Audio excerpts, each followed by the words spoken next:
Hello, I'm Robert Anderson for GDO Golden Days Radio Community Magazine. One of our community service members is Vision Australia. A gentleman who manages a very important part of Vision Australia is Robert DeGraw, Senior Audio Producer. Robert, welcome to the GDR microphone. Thank you, Robert. And would you like to tell our listeners what your role encompasses? I oversee the recording of books at Vision Australia for the library collection. So I audition new people who come in applying to be a volunteer narrator. I train them up so that they know how to operate the recording equipment so they can record by themselves rather than with the producer. And I assist with any sort of problems that might crop up, and I do some editing afterwards. So yeah, basically all the books that get recorded for the library. Well, it certainly must be satisfying indeed, I'm sure. It is. Now, who decides or recommends the material to be recorded, and do you endeavour to match the material with the voice of an appropriate narrator or reader?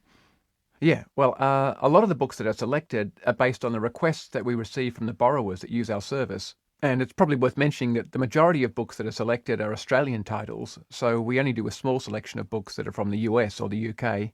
And certainly when I'm given the books to record, I try to find an appropriate voice for each book. So obviously the contents of the book or the audience the book is aimed at will determine whether I use a male or female narrator and what the appropriate age of the narrator should be. Like if you're doing a young adult book and it's told from the perspective of a teenager, then obviously you want to try and find a narrator whose voice will match the character's voice in the story. And also we find that some people are better suited to non-fiction titles, and so they'll tend to get a lot of the non-fiction books. And some people are better at being more expressive and good with dialogue, and so they'll tend to get the novels and short stories. Now, Robert, I believe you've narrated a number of books. How many would that be? I have. I started narrating books myself about 10 or 12 years ago, and I've probably done about 60 books in that time. Well, that's quite an accomplishment. Is there any chance we could hear a sample of one of your narrations? You can indeed. This is an excerpt from Chasing the Ace by Nicholas J. Johnson. One afternoon I approached the cafe, just as he was saying goodbye to a man who'd been sitting at his table. The guy looked wiry and mean, with short black and grey hair, and a handlebar moustache that looked like a beard with the chin shaved off. The two of them shook hands, and then the man hurried off. "Who was that?" I asked, sitting down. "My retirement plan," he answered. "What does that mean? Are you going to scam him?" "I do not scam. I swindle."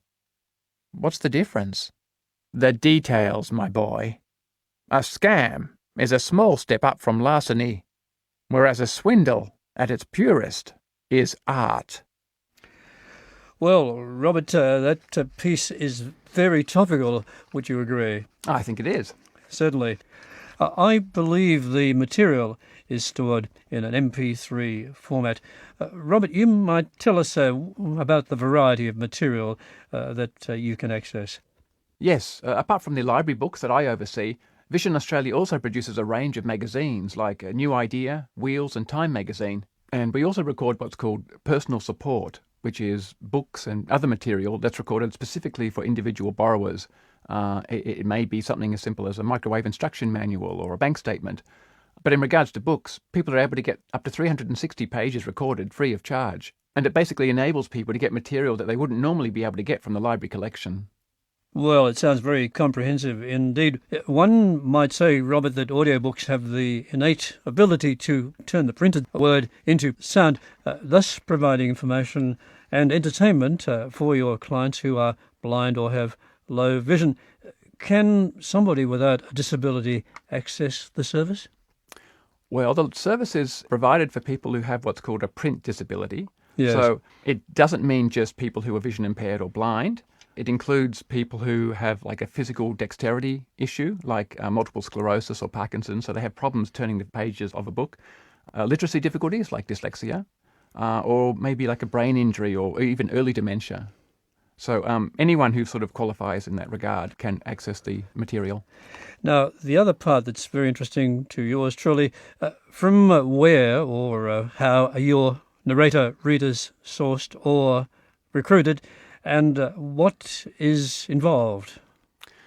We get some people through word of mouth, other people we source from, say, acting schools, or we might advertise in libraries, because we're trying to find people who love books and have a feel for how to bring the words off the page.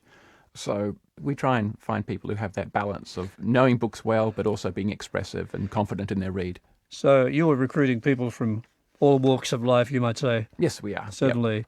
Well, in closing, Robert, for the benefit of our listeners who may know or of someone who is blind or has low vision, or perhaps it may certainly be them, how can they take advantage of the audiobook service? And is there any cost involved? Generally, there's no cost involved, certainly, to become a member of the library service. If you download the books that we have available onto your phone or tablet, then it's totally free. If you need a special device that can play these books, that can be ordered. So there's a modest cost involved in acquiring those devices. And to actually contact the library about becoming a borrower, there's a simple number to ring. It's 1300 654 656. Or people can get on the internet and go to visionaustralia.org and find all the details there. Well, Robert, that number again is 1300 654 656. And we look forward to hearing from those listeners who would like to take advantage of this very important service, I'm sure. Thank you indeed, Robert, for a most enlightening interview. In the meantime, keep up the good work. My special guest has been Robert DeGraw, Senior Audio Producer, Vision Australia. I'm Robert Anderson for GDR, Golden Days Radio Community Magazine.